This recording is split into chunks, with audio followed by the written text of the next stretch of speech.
জুলাই বিপ্লব 2024 সালের 5 আগস্ট তথা 36 জুলাই এদেশের একটি নতুন স্বাধীনতা, নতুন দেশ আমরা পেয়েছিলাম।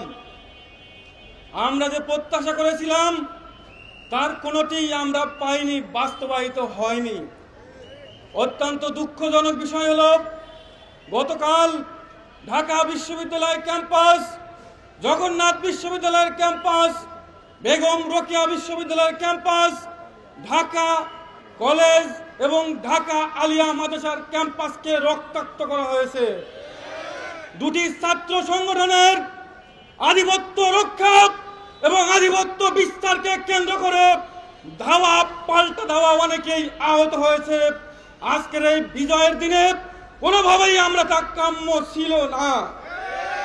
সংগ্রামী সাথী বন্ধুগণ, আমরা যে রক্ত দিয়েছিলাম, জীবন দিয়েছিলাম, সেনাবাহিনীর হেলিকপ্টারের সামনে দাঁড়িয়েছিলাম, পুলিশ, বিজেপি, র্যাবের বন্দুকের সামনে দাঁড়িয়েছিলাম, যুদ্ধ করে নতুন স্বাধীনতা এনেছিলাম, তার যে আকাঙ্ক্ষা নিয়ে করেছিলাম তার কোনো কিছুই বাস্তবায়িত হয়নি।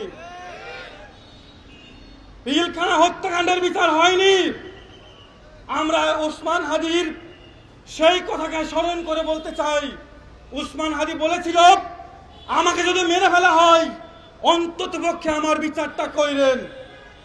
সেই ওসমান হাদির কণ্ঠে কণ্ঠ মিলিয়ে হাজার ওসমান হাদি হিসেবে আমরা নতুন সরকারের কাছে দাবি জানাতে চাই, শহীদ ওসমান হাদির বিচার করতে হবে।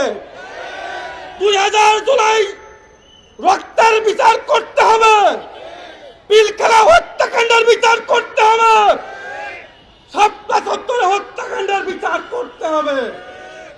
আমরা কার কাছে বিচার চাইব? যিনি নিজেই অপরাধী তার কাছে বিচার চেয়ে কোনো লাভ নেই, বিচার পাওয়া সম্ভব নয়। কারণ সুষ্ঠু বিচার, ইনসাফপূর্ণ বিচার করতে পারে একমাত্র ইসলাম, একমাত্র খেলাফত রাষ্ট্র ব্যবস্থা, এর কোনো বিকল্প নেই।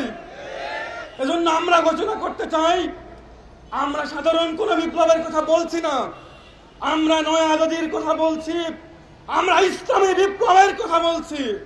ছাত্র জনতাকে প্রস্তুত থাকার আহ্বান জানাচ্ছি। আমরা নতুন ঘোষণা করতে চাই, আমরা নীরব হব না, নিস্তব্ধ হব না, যতদিন আল কোরআনকে সংবিধান পাবো না। আমাদের সংগ্রাম চলছে, আমাদের সংগ্রাম চলবে ইনশাআল্লাহ।